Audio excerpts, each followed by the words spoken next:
ESPN 94.1 FM and AM 930 present The Drive. Brought to you by Huntington Federal Savings Bank. Local then, local now. Member FDIC. It's Tuesday, February 25th. Your drive begins now on ESPN 94.1 FM and AM 930. I'm your host, Paul Swann. You can join the program by calling the Miller Lite phone lines at 877-420-TALK. That is 877-420-8255. Miller Lite, whole true, great taste. Only 96 calories it is. The original light beer. We've got a fun show coming up this hour. We're going to hear from Ot Elmore. We've got the basketball tournament coming up in Charleston. That's right. The $2 million winner-take-all tournament is going to be in Charleston. Of course, it's being anchored by Best Virginia, but a guy who is a veteran of this thing and has a West Virginia team of his own. Ot Elmore is going to be with us here in about 30 minutes. We're going to talk about the Ot Elmore entry. Give you a hint. There's some Herd players on this team. His lesser-known brother, John Elmore, is going to be on this team as well. So that's just a hint there for you. So we'll talk to Ot here in a little bit. Also coming up in about 10 minutes or so, we're going to hear from Mike Hamrick, Director of Athletics at Marshall University. Mike, of course, has been pretty busy over the last few weeks. Well, period. He's been pretty busy between projects, baseball park. We're not really going to talk too much about that today, but I want to talk to him about the announcement last week that Marshall and East Carolina, they're going to be playing on week 0, Saturday, August 29th, in memory of the 1970 plane crash victims. So we're going to talk to him about that. He's going to give us a little bit more detail, I hope, and we'll just talk about how great of an event that's going to be. Really, I mean, it surprised me when I saw it, but it made perfect sense after I found out about it. So we're going to talk to him about all of that. And, of course, as we have time, we're going to get your phone calls in at 877-420-TALK, 877-420-8255. Let's get you caught up on what happened last night. Number 1, Kansas just blew out Oklahoma State. Kansas had their 15th straight 25-win season happen with that victory. They are extending now the longest streak in Division I history. They have got, according to BPI, an 86% chance to win a share of the Big 12 regular season title for the 15th time in the last 16 seasons. It looks pretty good for them. Also, Texas handing West Virginia its 5th loss in the last 6 games. The Texas Longhorns have now won 3 straight Big 12 games, the first time since the 2015-16 season. And West Virginia, 5th loss in their last 6 games. Not looking good for the Mountaineers. What once was a sure thing, not so much now. Unfortunately for the Mountaineers, time's running out for them to try to get it figured out. But they do have the Big 12 tournament to look forward to. On the women's side, number 1 Baylor clinched a share of the Big 12 title for the 10th straight season. So they are running a dominant program. Baylor, wow. I mean, they just keep winning. They're an impressive squad. Now, if you're a big college basketball fan, it's going to be a busy night for you. We've got 5 of the top 8 ranked teams in action. Number 4, Dayton, taking on George Mason. That's coming up tonight at 7. It'll be 7th-ranked Duke at Wake Forest. That's also coming up tonight at 7. 8th-ranked Kentucky taking on Texas A&M. That is 7 o'clock on ESPN. It'll be Kansas State taking on number 2 Baylor at Baylor, 8 o'clock on ESPN+. And you've got Colorado State at 5th-ranked San Diego State. I might stay up late for that one. That's coming up tonight at 11 o'clock. It's going to be an interesting one there. So that's what college basketball looks like. Marshall Volleyball making an announcement, and I thought we better tell you about it because, again, I don't want Ari Agnes mad at me. That's the goal here, not to have the volleyball coach mad at me. 2 spring exhibition matches, along with hosting fundraising clinics the same day, take place coming up on March 14th and March 29th. Now, these clinics are open to any and all entrants from the ages of 8 to 18. The cost of attendance is $30, and it will be paid upon arrival. All proceeds will go to help Marshall volleyball team. If you're interested, you need to pre-register through the following link. It's on the Herd website, herdzone.com. It will be marked Marshall University Volleyball Clinic. Free admission to the matches is included. And, of course, the Thundering Herd will take on the University of Charleston on Saturday, March 14th at 10 a.m. The team will then host the clinic following the match from 12 to 1:30 p.m. So, volleyball match, clinic. And then Marshall will play host to Ohio University on Sunday, March 29th at 6 p.m. The clinic will be held prior to the match from 4 to 5:30 p.m. So clinic after the Ohio University game is not happening. It'll be before 4 to 5:30 p.m. The clinic will be held after the University of Charleston match on Saturday, March 14th. 10 a.m. is when that is. The clinic, again, is 12 to 1:30 p.m. So I got all that straight. I hope, again, I don't want to make Ari Agnes mad at me. That's my goal. The head coach of the Marshall volleyball team, previously ranked number 1 in my coaching ranks. I told Tony Kemper if he would win a particular match, he would get number 1 rank. So now I've got to figure out how to get Ari back on the internal rankings at number 1. I don't want to make Ari mad. That's my only goal here. So with that said, we'll try to get the coach on to talk a little bit about that, but we're going to turn our attention to Marshall football when we come back from break because we're going to talk to Mike Hamrick, the Director of Athletics at Marshall University. Looking forward to talking to Mike. I really enjoy our conversations, and some big news last week. Marshall and East Carolina playing week 1. Really, it's week 1, even though they're calling it week 0. It's the first week that actual college football can be played, and it's going to be Saturday, August 29th. But we'll go with week 0 since that's easier for a lot of people. And it's going to be on a national broadcast. Mike will be with us to talk about it. The Director of Athletics at Marshall University will be my guest when we continue on today's edition of The Drive here on ESPN 94.1 FM and AM 930. The Drive with Paul Swann. Marshall Athletic Director Mike Hamrick. He knows. Paul's the best. On ESPN 94.1 FM and AM 930. Okay, that was unplanned, but we've had fun at times with Marshall University Athletic Director Mike Hamrick. Of course, Mike has his own show that airs during football season, Inside Herd Athletics, with Marshall University Athletic Director Mike Hamrick. It is hosted by Mike Kurtner. I'm going to try to live up to those standards today as we bring on now the Athletic Director of Marshall University, Mike Hamrick. And good to talk to you again, Mike. You've had a busy several weeks. You've got a lot of projects going on right now, but last week we got the news that Marshall and East Carolina are going to do something really special in honor of the 1970 plane crash victims. We made a big announcement. Before I talk about that, I want you to know, Paul, you are the best, and I don't want you mad at me either. Okay. Okay. I know I wouldn't. I'm not going to get mad at you either. So I know you like our volleyball coach better than me, but let's just make sure that we don't make each other mad. Well, Ari's pretty feisty, so you understand that. You know how she is. Yes, she is, and she's very good too. So. With our program, but Paul, it was in my mind, in my opinion, and everybody has their own opinion and thoughts on things, and they're all welcome. Believe me, I get them often, but I think what we did with East Carolina by moving that game to week 0 was the right thing to do. East Carolina, they have been great partners in this. We had to get a waiver through the NCAA.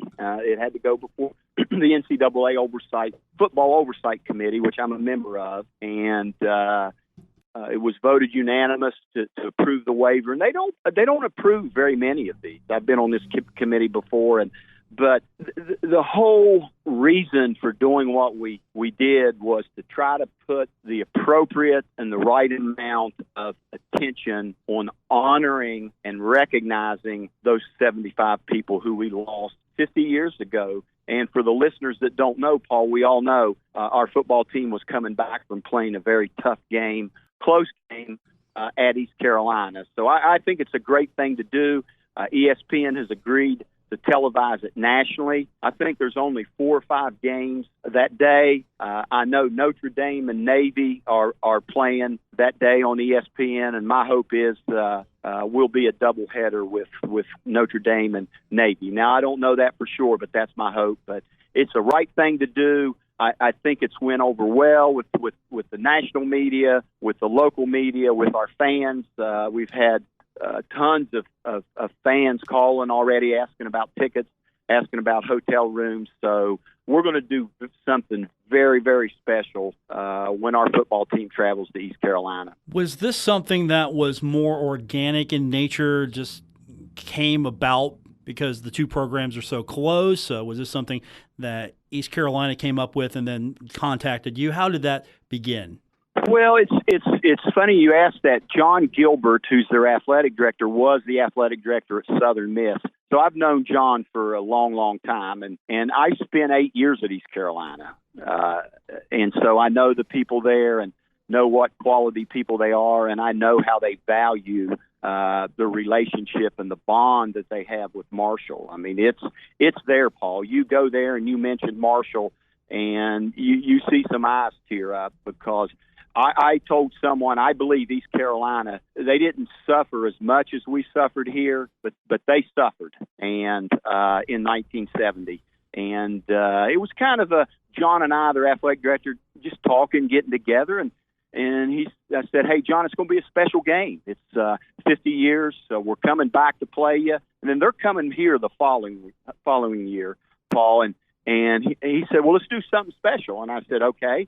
Let's do something. What can we do? And we want to do it tasteful. And my thought was, hey, John, let's play this game somewhere, some way, somehow, where everybody in the country can listen and see our story about Marshall, where we're coming back from East Carolina. And we both said, and maybe it was John's idea. I give him all the credit. Well, Mike, it's my game. Let's just see if we can't play on week 0.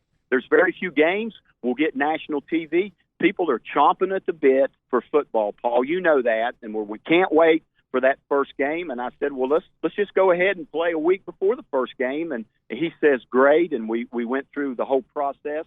And boom, we got the word last Thursday that it was approved, and we both released it. And now we're working towards doing something very special there. Any details, or is that still in the planning stages of everything that's going to go along with that game? Well, planning stages, they're going to send a contingent of their staff up here right after basketball season, after their season and our season, and they're going to come and we're going to show them the memorial. We're going to show them the site, the cemetery. We're probably all going to sit down, their staff and my staff, some of us, and watch the movie We Are Marshall, and we're going to get a good feel for what this is all about.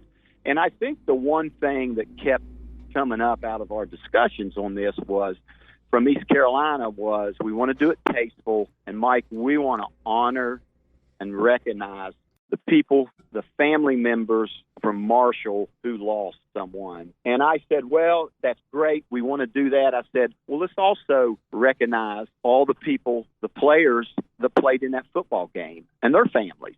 Because, Paul, I can tell you a story. When I was the athletic director there, I heard a lot of stories, and one of them was a guy told me that he played tackle or guard, and he played against a Marshall guy the whole game, and they went at each other for 4 quarters, and when the game was over, they hugged each other, said, great game.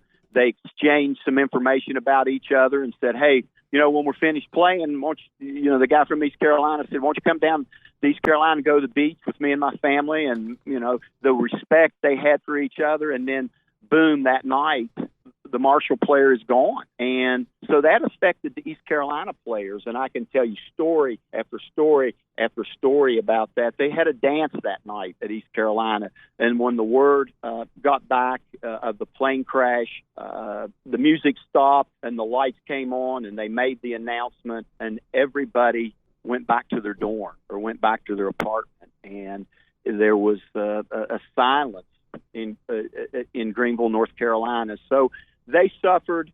Obviously, Marshall and family members suffered the most, and we just want to pay tribute and recognize those people and honor the people that we lost. And I think that the details are coming. What they're going to be, that's yet to be determined, but I think it's going to be something special. Marshall University Director of Athletics Mike Hamrick with us on the program. And, Mike, this is not something you just do lightly.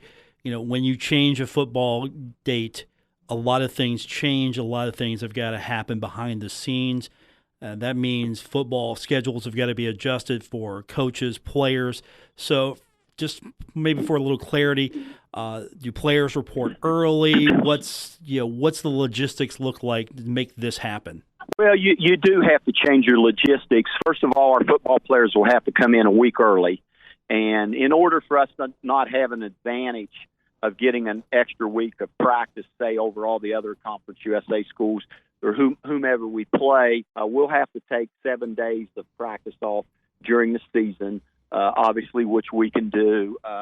Hotels, charter flights. And I know several fans, God bless them, who had made plans already to go down September 5th. They've got to change their plans. But as you look at it, and as the whole nation hopefully sets its eyes on college football on week 0, you're looking out there and you're seeing Marshall and East Carolina, and people are going to know why that game's being played that day. And I think it's good for everybody. I think it's part of the continuing healing process, which I don't think ever goes away.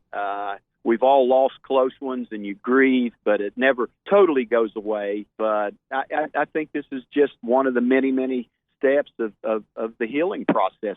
50-year anniversary. Can you believe it's 50 years?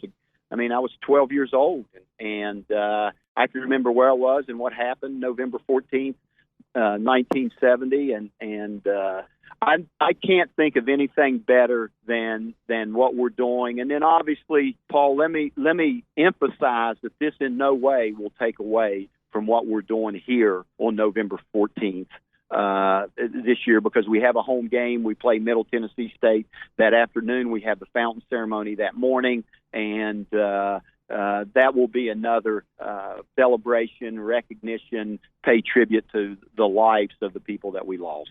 Marshall University Athletic Director Mike Hamrick with us. That was going to be my next question, because I know there has been some concern that doing this now takes away from later. I don't see it as such, but there are people who do. And I'm sure you've got already lots of things that are planned, because this is a milestone. I mean, this is a touchstone, really. 50 years. It's amazing that 50 years ago this happened. And as I remind people every day that Marshall has a football team, the victory is there. I mean, you have a football team, they take the field, win or lose. You've already won. Well, Paul, I don't think it's going to take anything away from November 14th. I think it's just going to add and make November 14th that much more special. It's going to be a whole season process, just not one game. We're going to start out with it, and we're going to pretty much end with it. And no matter what you do, you can't take away from turning that fountain off on November 14th. It brings tears to people's eyes. You can't take away when family members walk to that memorial, that fountain, and lay a rose on it. I don't care what you do. You can't take away from that. We're not going to take away from that. All this is going to do is just add to that, and it's going to bring in more people that we otherwise would not have to recognize and, again, pay tribute to the people and the family, the people we lost, and to their family members. So I think it'll just make it better. And there will be many things planned, Paul, for the 50th anniversary. I can assure you of that. The university's working hard on that. We in athletics are working hard on it. We wear our black uniforms on November 14th, and Doc Holliday's undefeated on November 14th games. And talk about putting the pressure on kids and a coach. Hey, you got to win the game we play around November 14th, and he's played 10 of them. We've won them all, and we invite former players back. They walk out arm in arm. It's a new tradition we started 3 years ago. We had over 100 players this year walk out arm in arm with our players, and it's a very special moment, Paul. I know this is anecdotal, but just talking to a few players leading up to last year's game, the impression I get from them is that these are their teammates they're playing for. This isn't just something the university has foisted upon them, that these are brothers, these are teammates, they're with them. So, I know the pressure's there, but it's something that they have embraced fully when they play this game.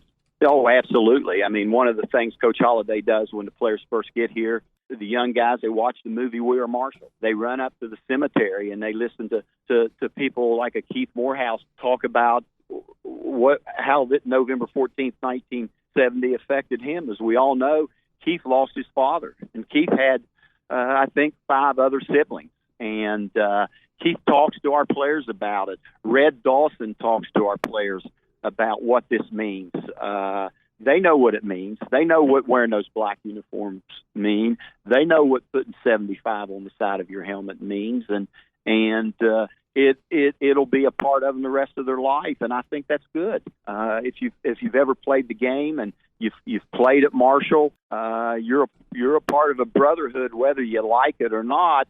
And most people embrace and enhance that brotherhood. And I think what we do around this anniversary every year just enhances that. Marshall University Athletic Director Mike Hamrick with us on the program. Mike, before we let you go, is there anything we missed or you'd like to add to all this? No, Paul, I don't think so. I just take my hat off to the people at East Carolina. They're quality people. They've got a quality athletic director.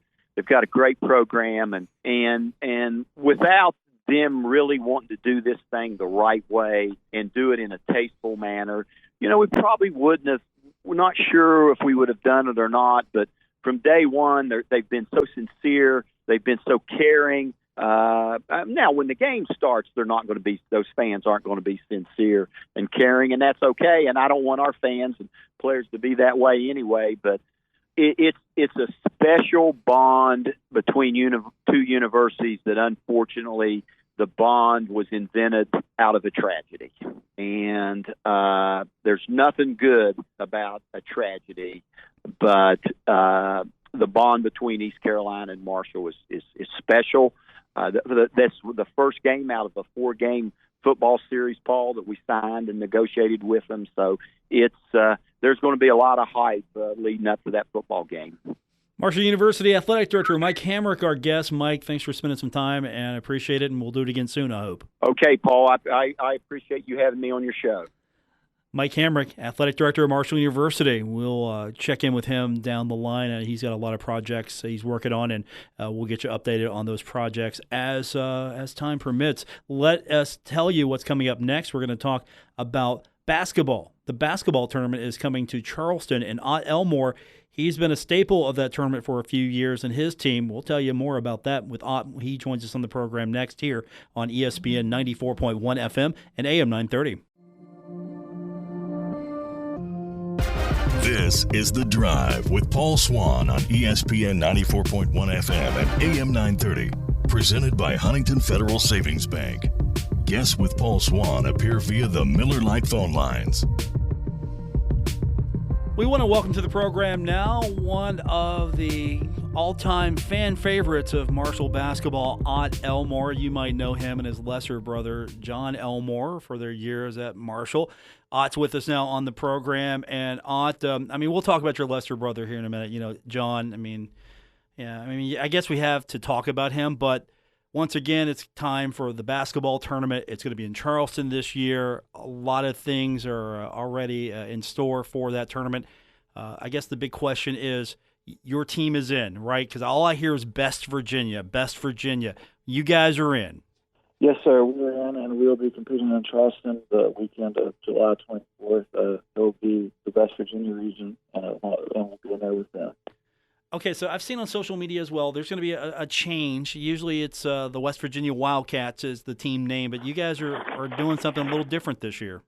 Yes, sir. Instead of the West Virginia Wildcats, we've changed our name to Herd Bat. The reason being, in the past, we've only had 4 or 5 Marshall guys, and they had a minimum of, I believe it was at least 60% of the team had to be an alumni of that school to be considered an official alumni team. This year we're adding C.J. Burks, and Adeem Penova is also hopeful to play with us, which would give us the requisite number to be considered an alumni team. So we went ahead and made the transition over to the Marshall alumni team because that's who most of us played for and we'd like to represent in the tournament. How excited are you, or how exciting is it to have the basketball tournament back in West Virginia? I mean, this has grown yearly. The Elam ending has really taken off. It was in the NBA All-Star game as sort of an experiment, or at least a variation of it. And you've been pretty much on the ground floor almost of this tournament since its inception. Yes, we're very excited to have it here in West Virginia. We think with us and then, of course, West Virginia, the West Virginia University alumni team in it, that we can get the Civic Center rocking and have a good crowd. I know that, and I think it'll be a big advantage for us as well, because I know in years past when we've played in Columbus that very first year, we took a team. We played Ohio State right in downtown Columbus at the Capital University. We actually walked out to warm up in the gym, and of course I couldn't play because I had broken my foot earlier, but I was coaching. We walked into the gym, and that place was sold out, and it was rocking, and it was just a great atmosphere. And that's sort of what I envisioned for Charleston, and just on a bigger level, because that gym was just a small college gym. at the Civic Center, I imagine we get good crowds, and it'll be a good home court advantage for both us and West Virginia. About the Elam ending, I think that's just the way basketball should be played. I was sort of skeptical of it when we first started, but after being a part of it and see how it's suspenseful and how it speeds the game up, and it turns it into sort of just like playing at the park, where you got to get to this point to win, and you can't run out the clock that way. You have to finish the game. You have to keep attacking and keep trying to score. Were you excited when you watched the All-Star game to see their variation of it? Because I don't know about you, but that was one of the best All-Star games that I've watched in a long time, if not ever, especially that fourth quarter. Yes, it was fun because I watched the first 3 quarters, and it was like, man, this is sort of like other All-Star games, not really much defense. But once the Elam ending kicked in and they had to play to a certain score, you could see the guys really locked in, like, hey, we got to play defense. We're trying to get stops. It really turned into sort of a source of pride because they were playing a game to 24, and it just took the All-Star game to another level, and that's the type of competition that it inspires. And I think everybody enjoyed it because it helped turn the All-Star game into something that was relevant again. Former Marshall basketball player and former social media sensation Ot Elmore with us on the program as the basketball tournament coming to Charleston. So what do fans need to know? What do they need to do? Because I know in years past you've had to have certain level of support. You're going to be in this year, but is there anything similar where you got to get a lot of people to support you, back you, or has that changed over the years? No, they still have that same sort of format where once the teams register, teams aren't able to register yet. I believe that starts next month. But once we're able to formally register, fans will be able to go to the TBT website and, again, click on our team, which is going to be Heard That, a Marshall alumni basketball team. And then there'll be a little orange icon that says become a fan of this team. And then once they click that, it'd be nice, even though we are in, we'd like to get as much support as we can just to show them, like, hey, we have a following. This is important to us, as well as there's people who want to support us. So it's always nice just not to take anything for granted and let them know that one of the reasons they like us as a team and one of the reasons it's coming to Charleston and one of the reasons we are in is because we have a great following, and we want to show them that we don't take that for granted, and we're not. They will be there with us the whole way. Ot Elmore is with us. The basketball tournament is taking place in Charleston. Marshall alumni team Heard That will be a part of it, needing your support. I know you've got your brother who's going to be on the team, and you've got guys that you played with, and and I know your brother. I know you. You're awful competitive. And a lot of this talk leading up to this in Charleston has been about West Virginia. How's that sitting with your brother? Because I know he's super competitive. Yes, we're glad that the part they played in it to get the tournament here to Charleston, because they had a good showing in Richmond. We had a good showing in Columbus. And we understand that they are a big draw, and we're thankful that they got the tournament here.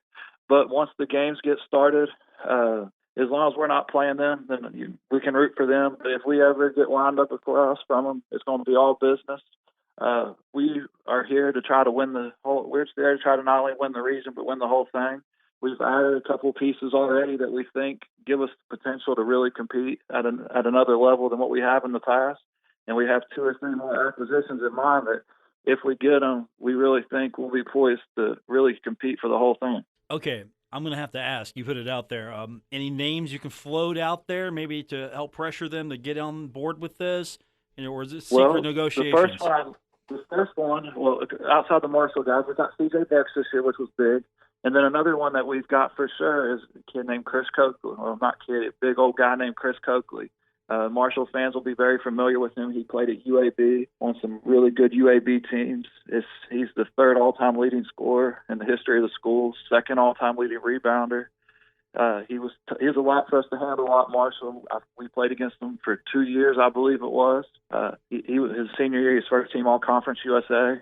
So we added him, and that's going to be big for us because he brings a lot of much-needed size and athleticism. Also, Dean Penova, we're starting to try to put a little pressure on him on Twitter. People are starting to tag him, saying they'd like to see him come back. So all Marshall fans are familiar with him. And sort of the last guy that we have an invite out to at the moment is a 6'10" guy he plays with John in Italy. He's from Hungary. built like Thor. I mean, just 6'10", athletic, cut up, and we'd like to add him as well. But obviously, with Heard That being Marshall, Adeem Penava's the big target right now. I think it'd be great to bring him back and be a part of it, as most of those guys were part of some special teams that lost either in the Conference USA Championship or even the team that made the NCAA tournament. All these guys had some involvement in that success and that build up to that special year that we did have.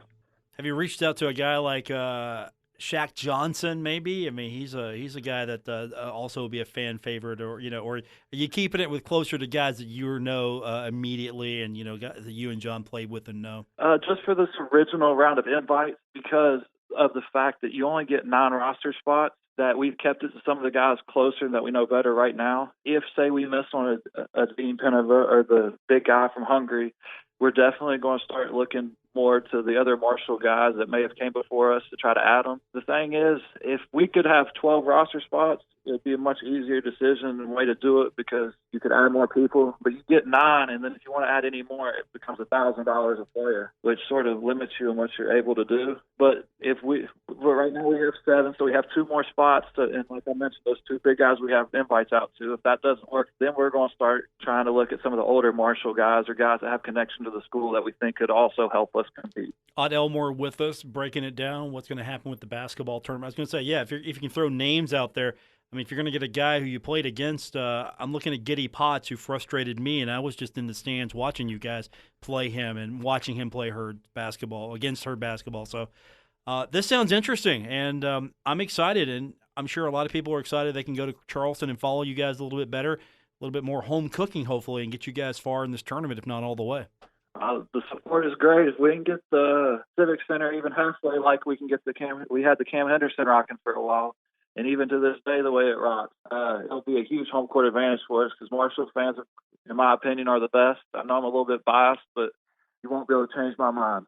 Ot Elmore is with us. The basketball tournament is coming up. You can go to the website for more information, and as soon as that link appears with not Best Virginia, but Heard That. I got to get the name. It's a new name. I got to get used to it. With Heard That, you can click on the link and give those guys support. Ot, we'll get you back on soon. Good luck with this. Let's hope that it's a long stay in Charleston. You guys get to play Best Virginia, beat them, and move on and get that $2 million. Yes, sir. I appreciate it. Thank you for having me. That's Ot Elmore. See, we didn't talk about his lesser-known brother, John, that much. Ot Elmore and Heard That. That'll be the entrant in the basketball tournament. I'm looking forward to that. A lot of those games are going to be on ESPN. I believe ESPN streaming as well. We'll get the full schedule. Excited for that tournament. All right, we'll come back and wrap it up. It's The Drive, ESPN 94.1 FM and AM 930. Never miss a moment of The Drive with Paul Swann. Subscribe on Apple Podcasts, Spotify, or wherever you get your podcasts. Welcome back to the Tuesday, February 25th edition. The Drive continues on ESPN 94.1 FM and AM 930. Paul Swann, your host. And that's right, if you don't get the show all the time, you can always go back and catch it. Apple Podcasts, Stitcher Radio, where you get your podcast is where you're going to find today's edition of The Drive, or yesterday's, or you can go back and get several months ago, whatever you like to listen to. We've got it for you on our podcast, so looking forward to you guys downloading that and listening to it at your leisure. So we've had an interesting show today. We talked to Mike Hamrick earlier in the program, and of course you can go back and listen to that on the podcast later. Also, you talked to Ot Elmore, and I'm excited for these guys going to Charleston, and it comes just at the right time, because with the tournament, March Madness, of course, is going to occupy a lot of our time. That's going to be something that we're going to be doing a lot, just watching the games, following our bracket. But this is going to be something that really is sort of a mini tournament of that caliber in our backyard. Of course, again, July 24th, 26th. So, we get past March, April, May. We're looking for something to do here. And then we got the West Virginia Regional coming up July 24th, 26th at the Charleston Coliseum and Convention Center. And again, you go to thetournament.com, and once the Heard That team is loaded up, you can go in and support them and follow them on social and do all of the things that really boost them up. But if you could get this going, this could be a destination every year for the tournament. I mean, it's playing for $2 million. $2 million. And I can't wait to see when this thing jacks up to maybe $3 or $4 million if it's continued to be successful. And I really like, again, I wasn't sold on it until I saw it. I think the All-Star game really helped me with the Elam ending, with the fact that you don't have really the forced stoppage of clock. You just got basketball. You got to go score. You got to go play defense. All right, you know what the target score is. Will that happen? I'm not sure. I mean, could it happen in pros before it happened in college? Because after all, I mean, college is a traditional game. I mean, college is more of a traditional game. There is still room for rule changes, development, evolving the game. But listening to Ot talk about that earlier, it's just like going out on the playground. All right, here's what the score is. All right, go stop them and you go outscore them, or they win quickly and the game's over. Let's get the next game going. So that's what excites me about that tournament. And of course, we've got a team we can root for, and Heard That. I don't know what other name could they have come up with. I mean, you got to work Heard in. I mean, Best Virginia makes sense for the West Virginia alumni team, especially when you're playing against teams in Virginia. I mean, Best Virginia, that rubs them wrong. That really rubs them wrong a little bit, Best Virginia. So Heard That. I like that. I'm kind of curious, will there be other teams of alumni from some of the smaller schools in West Virginia? Are you going to see that happen? Or will Best Virginia and hopefully Heard That be the main anchors for this thing as far as the in-state players? That was interesting. 9 players on the roster. I mean, if you're going to play for $2 million, you don't want to split it 12 ways, right? I mean, I want to split it 9 or however it works. I don't know if it's an even split. Some teams, I think it is. Other teams, okay, you get a certain amount. If you win, this is what you get if you are on the team. I would think if you're going to attract some of the better players, you are going to maybe, all right, I'm going to take a little less. You're going to take a little more. Because if you watch the broadcast, you'll see they'll go, okay, here's what they get if they win. They'll put that out there, the statistics. Like, okay, they're going to get 250,000 or they're going to get 100,000. And so if you got a guy that's filling a roster spot, maybe they're going to get 100,000. And some of the more signature players, the bigger names maybe, or the higher profile talent, they're going to get a little bit more of the cash. I mean, that's what's interesting to me as well. It's just how you put that together. Like, hey, we need you for a team. We're playing for a share of $2 million. Okay, what's my cut? It's like you got to go recruit. Like, hey, you want to be on this team? We'll give you this amount. And there's really not much of that, okay, I'm going to go play for this team. There's really not much of that because, again, you see it's a coalition of guys who have played together. The Best Virginia team, for example, the Heard That team, they're getting more of the Marshall guys. And, okay, if you got to go out there and pressure Ideen Penova, go do it right now. That's my social media call to you.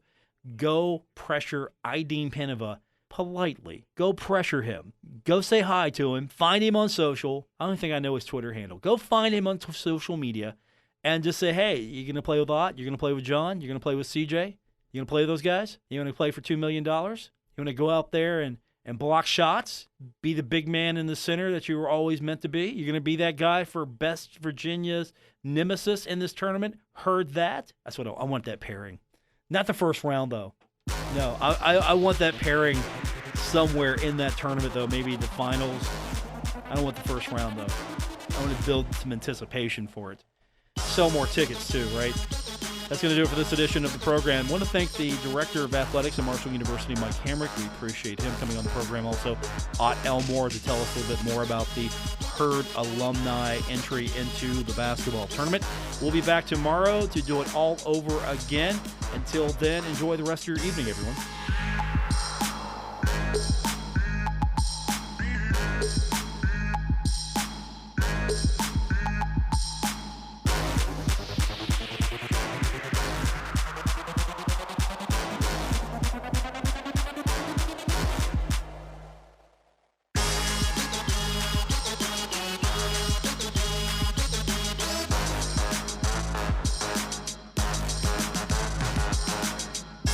WRBC Huntington, W227BS Huntington, your flagship home of the Marshall Thundering Herd and The Drive with Paul Swann, ESPN 94.1 FM and AM 930.